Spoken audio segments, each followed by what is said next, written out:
بسم الله الرحمن الرحيم وصلى الله وسلم وبارك على سيد الأولين والآخرين سيدنا محمد صلى الله عليه وسلم وآله وصحابته أجمعين. Chers chers مرحبا بكم. Merci de nous rejoindre sur Canal Algérie, d'être fidèle à votre émission Avis religieux. Dr Djouri, merci d'être parmi nous. Toujours là pour répondre à vos questions, à vos préoccupations. Marhaba bik, Dr Djouri. Et nous rappelons que nous consacrons cette émission pour répondre aux questions qui nous sont parvenues par email. Les emails sont tellement nombreux, donc nous devons consacrer d'un temps à notre une émission. Donc nous nous excusons auprès de vous pour ne pas pouvoir ouvrir la ligne téléphonique. Dr Djouri. Dr Djouri, les questions, je rappelle, l'email c'est avisreligieux@gmail.com. avisreligieux@gmail.com. La première question, Dr Djouri, pour une dame non musulmane qui s'est mariée après avoir vécu avec son mari quelque temps. Il y a eu un enfant de ce même monsieur alors que le mariage n'était pas prononcé au titre musulman. Je pense qu'un éloignement, qu'une séparation doit être appliquée pour purifier le halal du haram. Afin que je puisse mieux comprendre, je vous prie de m'éclairer, M. Migari de Djouri. Nous croyons en ce que nous disent nos ulama religieux et nous espérons le paradis. Inch'Allah, je vous remercie. Apparemment, elle s'est convertie à l'islam. Oui, c'est ça. Elle nous a déjà posé une question auparavant. Peut-être qu'elle n'a pas compris la réponse fournie. Mais éclaire la situation. Inch'Allah. Inch'Allah. Bismillah, wa salatu wassalamu ala rasulillah. Chers frères et sœurs, assalamu alaikum wa rahmatullahi ta'ala wa barakatuh. Effectivement, s'il y avait une vie, on va dire conjugale, hors cadre du mariage, cette vie conjugale n'est pas une vie valable par rapport aux lois de l'islam. Ce n'est pas une vie de foyer légitime. Mais s'il y avait auparavant un mariage, quelque sorte de contrat signé entre les deux parties, même à la mairie, ça sera valable. Le mariage chez nous, c'est le consentement mutuel. Et parfois, bien sûr, il faut rajouter, bien sûr, la dot, etc. Mais quand même, s'il y avait ce contrat de mariage effectué au sein de la mairie, à l'état civil, ça sera suffisant pour continuer la vie conjugale et se considérer comme époux et épouse légitimes l'un envers l'autre. Mais s'il n'y avait pas... Le fait de se convertir à l'islam... Le fait de se convertir à l'islam, voilà, même pour une femme, bien sûr pour une femme, n'obligera pas le couple à réitérer en quelque sorte le contrat de mariage, soi-disant, entre parenthèses, religieusement parlant. Parce que le contrat de mariage, c'est un contrat civil, même en islam. Il n'y a pas de contrat de mariage, entre parenthèses, qualifié de religieux. C'est un contrat social. D'accord? Par rapport à cela, la deuxième éventualité, s'il n'y avait pas ce contrat de mariage civil, voilà, un mariage civil, là, c'est vrai, vous êtes dans l'obligation d'observer une période, je parle de la femme, vous êtes dans l'obligation d'observer une période de viduité, l'idda, pour séparer en quelque sorte l'union qui vous a unis auparavant, qui n'était pas légitime, de celle qui va vous réunir après, selon quelques écoles juridiques de la jurisprudence musulmane. Malgré que ce mariage-là sera permis, mais sous condition que vous observiez une période de viduité de 3 monstrues, à peu près 3 mois, pour voir la viduité, en quelque sorte, du ventre de la femme, de l'utérus, s'il n'y a pas, en quelque sorte, un fœtus. Là, après la période de viduité, vous pouvez inscrire votre mariage, faire le mariage civil sous, on va dire, l'observation d'un homme religieux, d'un imam, comme on l'appelle chez nous. Mais là, c'est dans le cas où votre mariage n'était pas inscrit à l'état civil auparavant.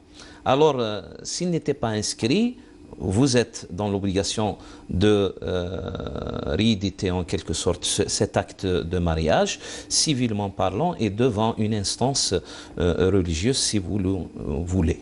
Voilà. Ce n'est pas une obligation, mais l'état civil, oui, c'est une obligation. Très bien. Allahu a'lam. Une autre question, docteur. Salam alaikum. Alaikum salam. Nous vivons en France et avons acquis une maison dont nous sommes propriétaires. Oui. Nos enfants sont encore très jeunes, mais nous nous inquiétons déjà du partage des biens le jour où nous serons décédés. Nous avons 2 filles et un garçon. Comment le partage doit-il se faire? Oui.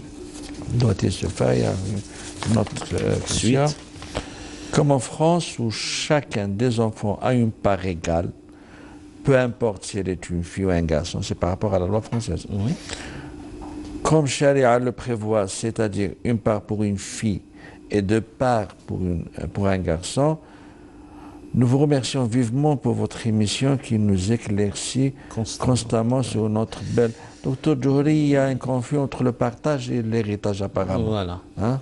Vous savez que bon, l'héritage se fait après la mort de celui qui va léguer derrière lui, c'est-à-dire un héritage. Là, s'il n'y a pas consentement entre les parties héritières, de partager peut-être à leur guise ce partage-là, parce qu'il est de leur liberté de le partager avec leur guise, s'il y a un consentement mutuel, de rajouter pour une partie, de soustraire d'une partie de la part des héritiers, etc., s'il y a consentement. S'il y a accord collégial entre toutes les parties de l'héritage. Où la religion va intervenir? Elle va intervenir lorsqu'il y a litige, lorsque toutes les parties, peut-être, ou quelques parties parmi les héritiers réclament leur droit légal, inscrit dans le Coran. Allah subhanahu wa ta'ala nous a dit c'est-à-dire vous allez le partager selon les prescriptions du Coran, c'est vrai, c'est-à-dire une partie pour la fille, 2 parties pour le garçon ou le fils. Là, c'est dans le cas où il y a litige, il y a réclamation des parties héritières pour apercevoir leur part non amoindrie. Là, c'est par rapport à l'héritage. C'est par rapport à l'héritage. Lorsqu'on dit l'héritage, c'est-à-dire le partage se fait après le décès des parents. Après le décès. Mais là, c'est par donation, on va dire. C'est un partage. C'est un partage par donation, c'est-à-dire que le père va donner en donation un bien immobilier, de l'argent, etc. Le partage, le qisma. Voilà, le qisma. Le prophète, sallallahu ta'ala alayhi wa sallam, nous a indiqué qu'il faut faire une équité, on va dire, entre les enfants. Une équité ne veut jamais dire des parts égales. Ce n'est pas l'égalité. Voilà, ce n'est pas l'égalité. L'équité, c'est de donner à celui qui en a besoin un peu plus que celui qui n'en a pas. C'est ça l'équité en quelque sorte. Mais s'il y a une crainte de tomber dans le tort, peut-être, là, on est devant 2 solutions et les 2 sont valables. Vous pouvez faire le partage à parts égales, D'ailleurs, le prophète sallallahu ta'ala alayhi wa sallam, dans ce hadith fameux de Nu'man ibn Bashir, a dit يا أيها الناس اتقوا ربكم اتقوا الله واعدلوا بين أبنائكم سووا بين أبنائكم في العطية كما تحبون أن يسووا بينكم في البر ولو كنت مفضلا أحدا على أحد لفضلت النساء. C'est dans la dernière partie de ce hadith qu'on peut soustraire en quelque sorte cet enseignement que le prophète sallallahu alayhi wa sallam voulait dire. Peut-être voulait dire que pour le partage, on peut donner des parts égales entre les filles et les garçons.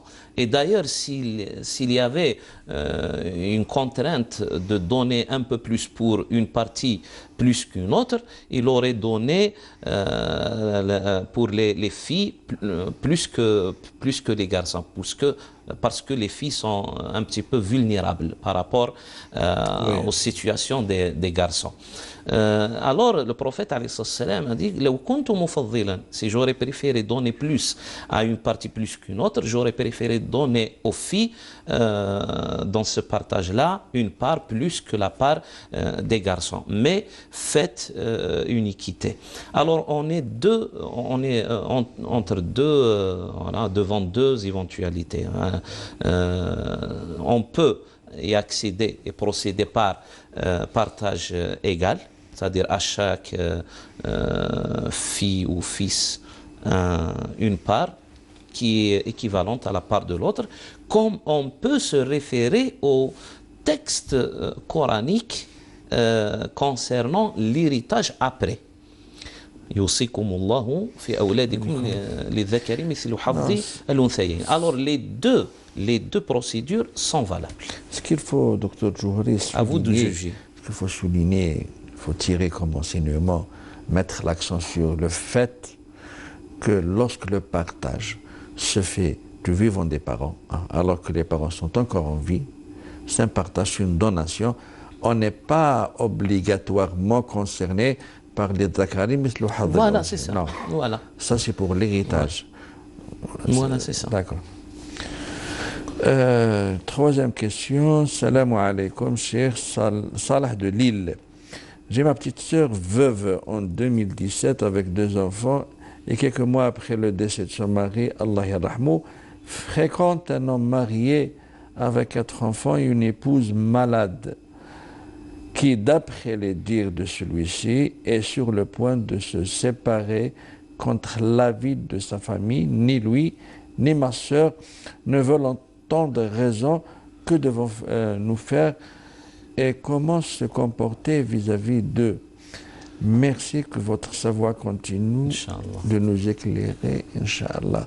Inch'Allah. C'est-à-dire quand on parle de fréquentation, c'est-à-dire d'une relation illégitime.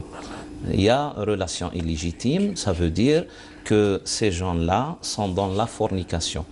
Et puis aussi, par rapport à la loi française, parce que la loi française ne permet pas d'avoir 2 épouses, c'est-à-dire ne permet pas la polygamie, il faut se référer à cette loi aussi et l'accepter jusqu'à ce que le divorce soit prononcé entre lui et son ancienne femme. Voilà.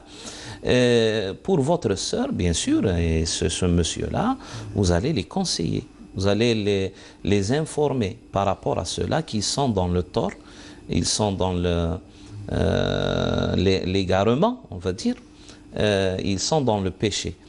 Et Allah subhanahu wa ta'ala nous dit وَذَكِّرْ فَإِنَّ الذِّكْرَى تَنْفَعُ الْمُؤْمِنِينَ, c'est-à-dire rappelez-les à l'ordre en leur donnant cette information-là et en les conseillant pour les persuader de changer de conduite, on va dire, et de s'abstenir et d'être endurant jusqu'à ce qu'Inch'Allah ce divorce-là sera prononcé et fini, la procédure sera finie, et bien sûr ça sera de leur liberté et de leur darwa de se marier, parce que la femme, quand elle a déjà vécu un mariage, elle a en quelque sorte toute sa liberté de prendre une décision de se marier avec quiconque qu'elle voudra, à condition bien sûr qu'il soit musulman. Mais c'est-à-dire, ce n'est pas à son tuteur, en quelque sorte, de l'orienter ou de l'obliger ou même de lui interdire de se lier par le lien de mariage avec l'homme qu'elle a choisi, à condition qu'il soit musulman. Mais dans ce cas-là, il y a deux infractions. Une infraction par rapport à la morale islamique, c'est-à-dire commettre la fornication, vivre ensemble et fonder un foyer illégitime hors cadre du mariage. Ça s'appelle de la fornication, az-zina. Az-zina. Et une infraction par rapport à la loi française aussi, qu'on doit bien sûr respecter aussi, qui interdit la polygamie, c'est-à-dire d'avoir deux femmes, deux épouses en même temps. Mais il faut que sa sœur se mette à la place de la femme de ce monsieur. Hein? Là, bon, je ne vais pas dire ça, mais... le côté moral. Le côté moral, oui, d'accord, avec 4 enfants, etc., qui va se séparer. Mais c'est à lui d'en juger, parce que le divorce, en finale, hein, quoi qu'on dise, hein, le divorce restera toujours licite. Hein? Talaq, halal. Voilà. C'est à lui de prendre décision, de juger. Voilà, d'accord. Par respect au sentiment de cette femme. Et par rapport à votre relation entre vous et votre sœur, c'est-à-dire vous avez cette obligation-là de lui parler, de la conseiller, d'essayer de la persuader pour changer d'avis, etc. C'est à vous d'endurer un petit peu, 1 mois, 2 mois, 3 mois, avec le rappel de tous les jours pour qu'elle cesse de fréquenter cet homme-là. Et puis, vous avez toute la liberté aussi, tout le droit d'interrompre pour ce péché-là, pour cette chose-là qu'elle commet, d'interrompre un petit peu cette relation-là pour lui manifester votre mécontentement par rapport à ça. Et nos ulama, nos savants disent que yajouz, parfois, yajouz hajr al-mudhnib li dhanbihi. C'est-à-dire, comme a fait le prophète sallallahu alayhi wa sallam par rapport à ceux qui ne sont pas sortis avec lui pendant une certaine bataille qu'Allah Azza wa Jalla a cité dans la sourate de Tawbah, la bataille de Tabouk. Le prophète sallallahu alayhi wa sallam leur a infligé un châtiment social, on va dire, d'interrompre les relations sociales entre eux et leur entourage. Ce qui veut dire que parfois, avec la sagesse, s'il y a possibilité de châtier en quelque sorte cette femme-là, votre sœur, de cette manière-là, et ça peut donner solution, oui, vous avez tout le droit d'interrompre ou de rompre, on va dire, les liens de parenté avec elle, rien que pour ça, mais pour l'instant, c'est la conseiller, essayer de la persuader, essayer de lui changer la vie, voilà. Inch'Allah. Une autre question, salam alaikum. Mon père, Allah est décédé fin février. Je voudrais savoir si le fait de faire une sadaqa après 40 jours est une sunna recommandée ou est-ce une pratique traditionnelle non religieuse? Le Arba'in, voilà, c'est ça, les 40 jours. Bon, ça n'existe pas dans les prescriptions religieuses. Hein. D'ailleurs, le prophète sallallahu alayhi wa sallam a parlé seulement des 3 jours. 3 jours. Des 3 jours. La aza'a fawqa 3 ayyam. Ou dans un autre hadith, man kana yu'minu billahi wal yawmil akhir fala yahuddanna ala mayyitin fawqa 3 إلا امرأة تحد على زوجها 4 شهور و10. C'est-à-dire, à chaque musulman qui croit en Allah subhanahu wa ta'ala et au jugement du jour dernier, qu'il doit faire le deuil sur un défunt que par les 3 premières journées après la mort du défunt. Sauf Et avec l'intention de sadaqa. non, non, non, il n'y a pas de ça. Je vais en parler de la sadaqa. C'est faire le deuil, c'est-à-dire recevoir les condoléances des gens, etc. L'Aza, voilà. Après les 3 jours, il faut en quelque sorte revenir à la vie réelle, au quotidien, de tous les jours. La vie continue. Celui qui va se marier, celui qui va faire une aqiqa, qu'il le fasse, celui qui travaille, qu'il aille travailler, etc. C'est-à-dire, après les 3 jours, normalement, la vie doit continuer le plus normalement du monde. Sauf pour la femme qui a perdu son mari. Là, il y a une période de viduité, une période de deuil qu'elle doit observer au moins de 4 mois et 10 jours. Concernant la sadaqa, la charité, elle est ouverte. Elle est ouverte, non pas le 1er jour, le 3e jour, ou le 40e jour, ou le 21e, ou le 100e jour, etc. Elle est ouverte. On peut faire de la charité pour un défunt à n'importe quel moment, sans préciser en quelque sorte ce 40e jour, qui n'est pas de la tradition musulmane, qui n'est pas de la tradition sunnite du prophète sallallahu ta'ala alayhi wa sallam. Peut-être il y a, c'est-à-dire, je ne sais pas, une interaction entre les coutumes sociales le sociétal. Et voilà, le sociétal et le religieux, parce que on dit, voilà, moi j'ai entendu dire que cette coutume est héritée des anciens Égyptiens, qui croyaient que l'âme du défunt va revenir dans sa tombe le 40e jour et il va continuer à vivre. Et voilà, c'est ça. Peut-être les gens font amalgame entre la coutume et la tradition prophétique. Si on fait les 40 jours comme coutume, oui, et on ne croit pas, très bien, et on ne la considère pas comme recommandée, ni obligée. Elle est permise. Mais si je fais l'intention que c'est recommandé ou obligé, c'est de la rénovation. Voilà, là, on tombe dans l'innovation. Voilà. L'innovation, plutôt, c'est pas l'innovation. Mais lorsque j'honore ce jour. Par tradition sociétale. Voilà. Par coutume, l'ada ou taqalid, etc. Sans ingérer le fait religieux dedans. Là, c'est permis, comme toutes les coutumes. D'accord? Mais s'il s'agit d'une intention qu'on en a par rapport à notre religion et on croit que c'est une prescription coranique ou sunnite et qu'on doit la faire, là, on tombe dans l'innovation.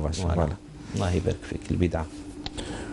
Une question, Dr Djouhri. J'ai cherché du travail stable depuis des années, toujours des contrats de durée déterminée.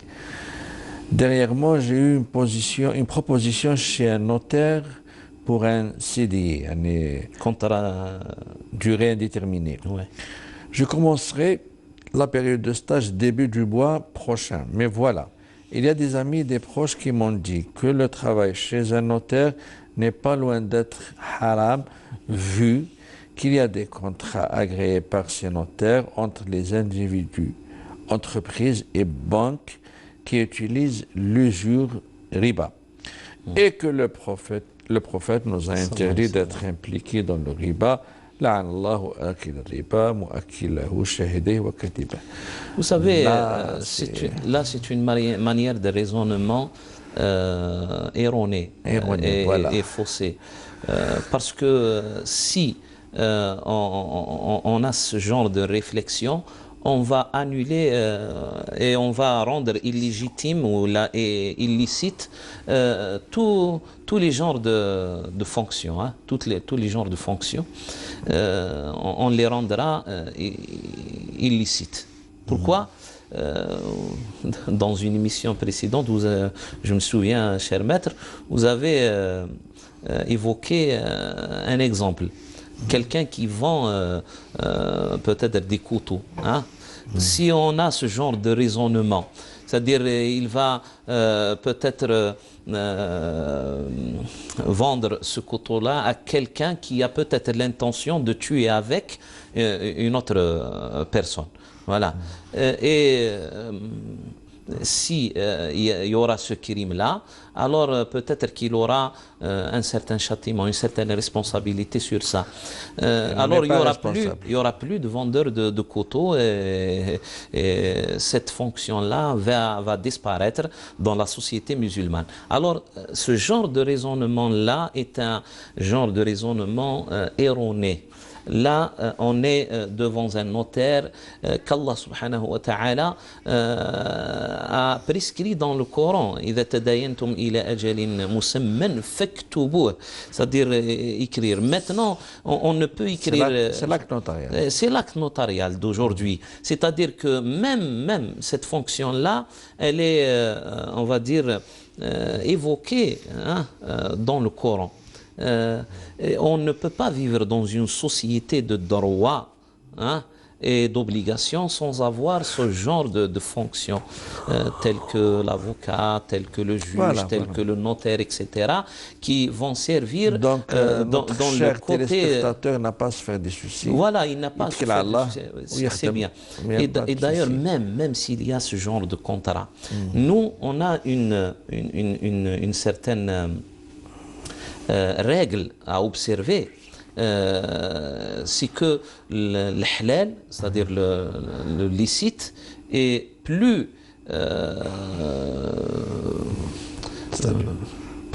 vu en quelque sorte, plus que l'illicite. Lorsqu'il y a plus visible, voilà. Lorsqu'il y a une fonction, un travail où il y a en quelque sorte cette interférence entre le halal et le haram, on pèse le halal par rapport parfois le haram c'est exceptionnellement. Voilà, parfois c'est exceptionnellement. Alors on peut le prendre en considération, mais il ne va pas véhiculer la règle pour rendre toute la fonction illicite. Voilà. الماء إذا غلب القلة والقلتين لم ينجس. C'est-à-dire que parfois on regarde à l'ensemble de la fonction du travail. C'est que là, il n'a pas à se faire des soucis. S'il y a plus que la moitié qui est licite, alors on peut ne pas regarder vers ce qui est illicite. Docteur Toubri, mesdames, messieurs, nous allons vers une toute petite transition. Restez avec nous. أعوذ بالله من الشيطان الرجيم بسم الله الرحمن الرحيم ولله الأسماء الحسنى فادعوه بها وذروا الذين يلحدون في أسمائه سيجزون ما كانوا يعملون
الله سيدنا محمد رسول الله صلى الله عليه وسلم. Dr. مرحبا بك. الله يسلمك. Et toujours avec les questions qui nous sont parvenues par email, je rappelle, mes chers téléspectateurs, que nous avons consacré cette émission pour répondre aux questions, et exceptionnellement, nous l'avons consacrée aux questions qui nous sont parvenues par email, donc nous n'avons pas ouvert la ligne téléphonique. Une autre question, Dr. Johri, Oui. salam alaikum. Alaykoum salam. J'ai demandé le divorce à mon mari. Il ne me respecte plus aucun droit. Lui ne veut pas divorcer. Que dois-je faire? Bon, c'est de votre droit de demander divorce. S'il ne veut pas prononcer ce divorce-là et divorcer à l'amiable, vous n'avez qu'à dégager en quelque sorte, ou là engager un avocat. C'est l'abus de droit, ce qu'on pense. Voilà, et faire une procédure judiciaire pour demander ce divorce via le juge. Il sera dans l'obligation de se soumettre. Voilà, il n'y aura plus le choix du moment que vous voulez vous séparer de vous voulez mettre terme à voilà. cette relation. Et c'est de votre droit. La femme n'a pas le droit de prononcer le divorce directement et ça n'a pas d'effet sur le mariage. Elle ne met pas terme à la vie conjugale en prononçant l'offre de talaq. Voilà, c'est ça. Mais elle a une autre voie. Elle a une autre voie, c'est de demander ce divorce-là via auprès du juge. Auprès du juge. Très bien. Et c'est de votre droit. Votre droit. Vu que le mois sacré Ramadan se décale chaque année de 11 jours, pour s'acquitter de Ashura, il faut se baser sur l'année lunaire ou Hijr d'abord. D'abord, l'année Hijr ou l'année lunaire, c'est la même. Il n'y a pas de différence. Non, il y a une petite... l'année lunaire, ça veut dire 355 jours pendant l'année, au lieu de 365 ou là 66 jours pour l'année solaire. Mais il a des miettes. Non, معليش. Voilà, c'est ça. Non, c'est calculé. Lorsqu'on fait, Par contre, si vous observez en quelque sorte et vous calculez bien votre richesse et vous savez la date exacte lorsque vous avez atteint le quorum, là, vous êtes dans l'obligation de prendre cette date-là en considération et de vous acquitter de votre zakat à chaque fois que cette date-là se renouvelle. C'est-à-dire, si vous avez atteint le quorum, par exemple, le 10 Sha'ban, ça sera le 10 Sha'ban de chaque année, votre date qui est lié à votre zakat. Si vous n'avez pas fait votre calcul et vous ne saviez pas à quel moment exact vous avez atteint le quorum, nisab de la zakat, là, comme on fait par tradition, c'est-à-dire à chaque fois que l'année hégirienne se renouvelle,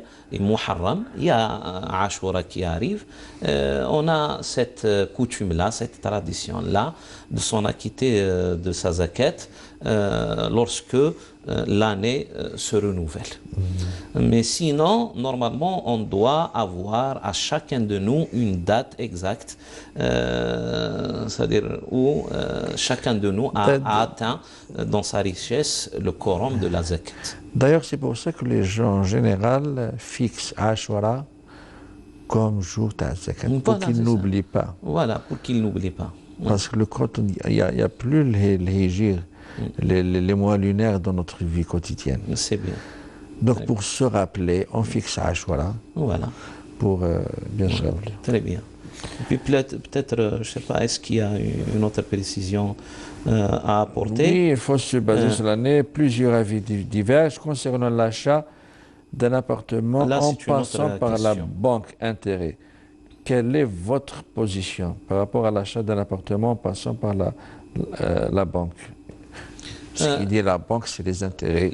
C'est la banque avec intérêt, c'est ça. C'est un prêt usuaire.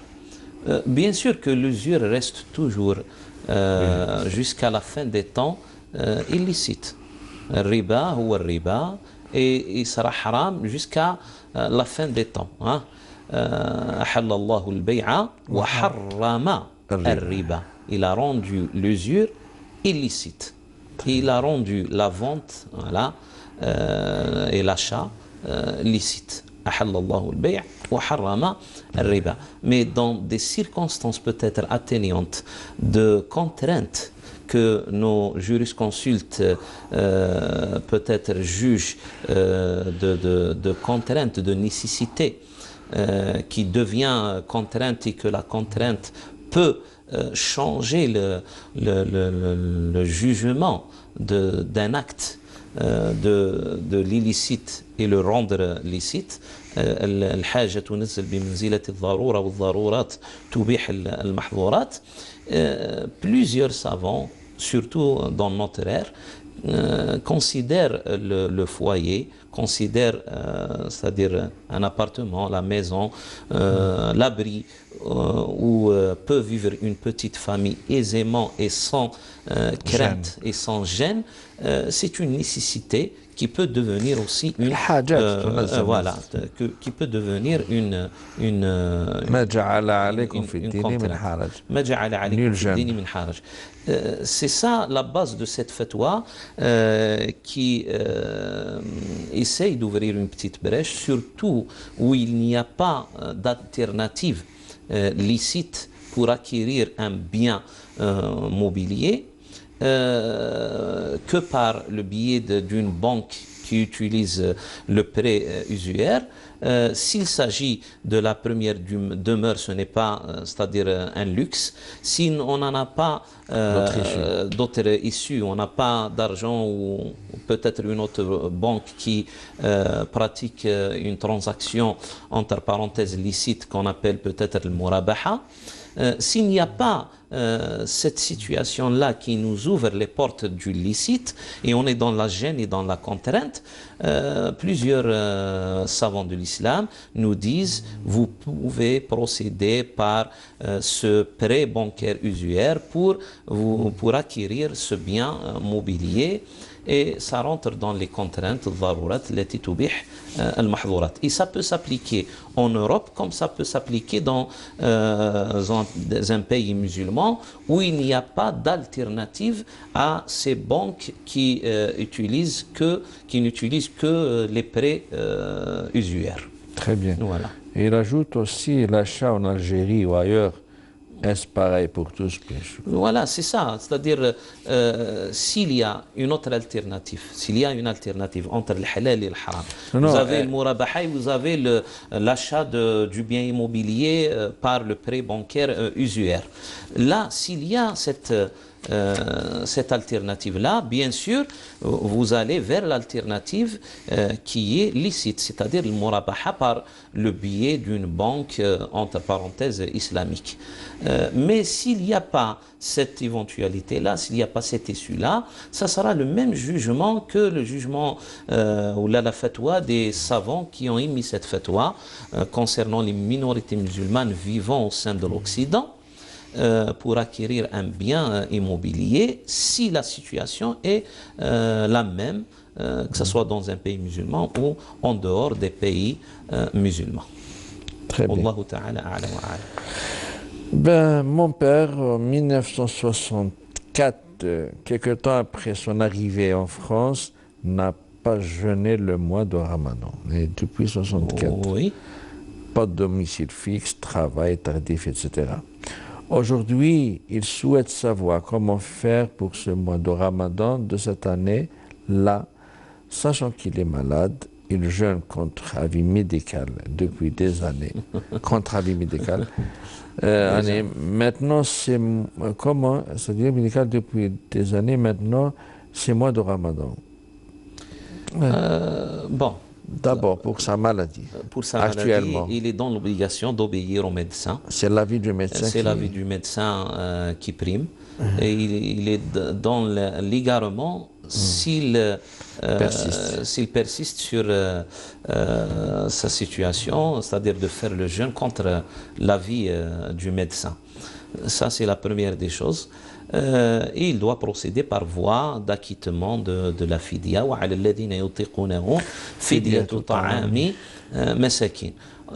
Concernant ce mois de Ramadan qui n'a pas jeûné, il est toujours considéré comme une dette sur son dos jusqu'au jour du jugement dernier.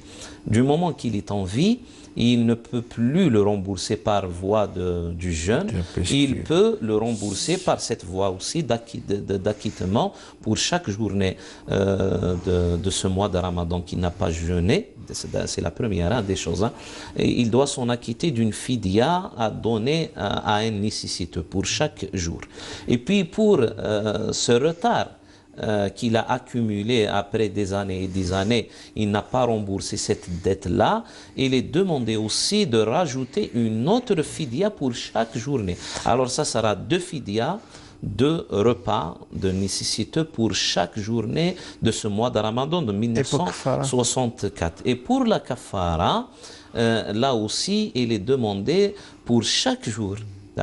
Du moment peut-être, si l'on a la capacité de donner, si l'on a les moyens financiers, pour chaque journée, il doit nourrir 60 nécessiteux. On commence d'abord par le remboursement et puis on va réfléchir sur l'expiation, le kafara, l'expiation. Pour chaque journée, 60 nécessiteux multipliés par 29 ou 30, ça dépend pour une année seulement. Pour cette année-là.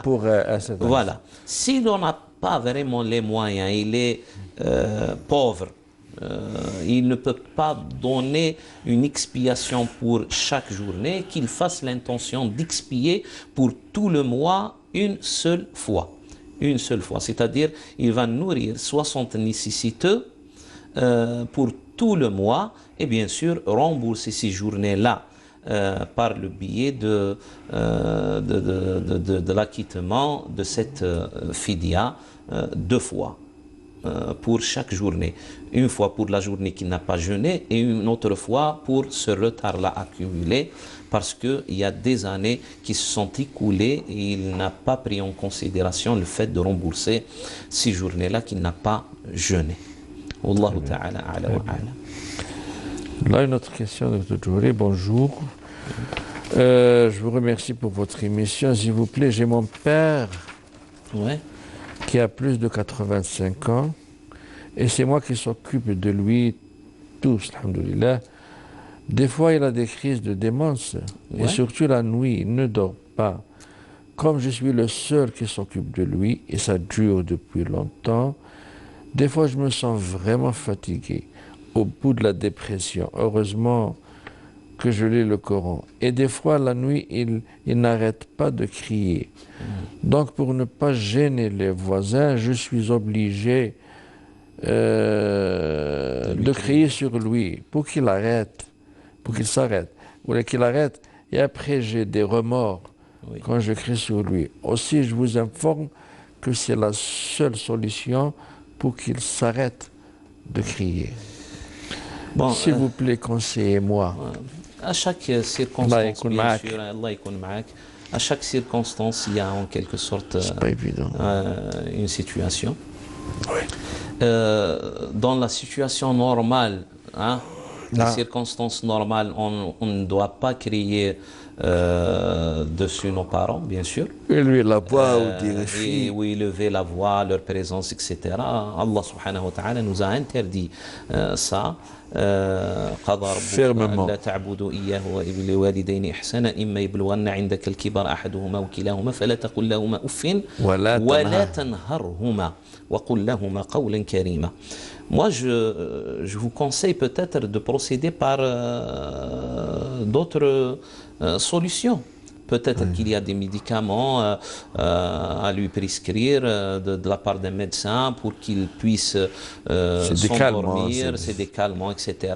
Peut-être il y aura cette issue-là, mieux peut-être que ce que vous faites maintenant et vous subissez en quelque sorte le châtiment de votre conscience et les remords qui vous démangent. Sinon voilà, sinon, s'il n'y a que cette issue-là, et vous avez essayé les autres solutions, et surtout ce médicament peut être prescrit pour l'endormir ou pour le calmer pendant la nuit, là, vous êtes dans l'obligation d'utiliser ça, mais en n'ayant pas cette intention-là de lui crier dessus ou je sais pas, d'essayer peut-être de lui faire du tort ou du mal, etc. Mais rien que pour le calmer. Ça sera rentré dans ce qu'on appelle la contrainte. Voilà. On n'a pas le choix. Mais essayez d'abord de trouver des solutions. Peut-être qu'il y a une solution médicale pour cela. Voilà. Il faut faire l'effort. Voilà, il faut faire l'effort. Très bien. Il ne reste pas beaucoup de temps, docteur Djouri, oui. Donc il faut choisir. Je voudrais savoir, il y a 5 ans, j'ai une fille dans le péché. Jusqu'à présent, le père m'a laissé tomber. Je l'ai assumé. Je l'ai assumé seul. Il a fouillé sa responsabilité en me disant que c'est un enfant du péché, qu'il sera puni. Qu'il sera puni que pour la fornication et rien d'autre. Est-ce que c'est vrai? Non, ce n'est pas vrai. Alors là, voilà, ce n'est pas vrai parce que c'est vrai qu'il y a une certaine législation par rapport à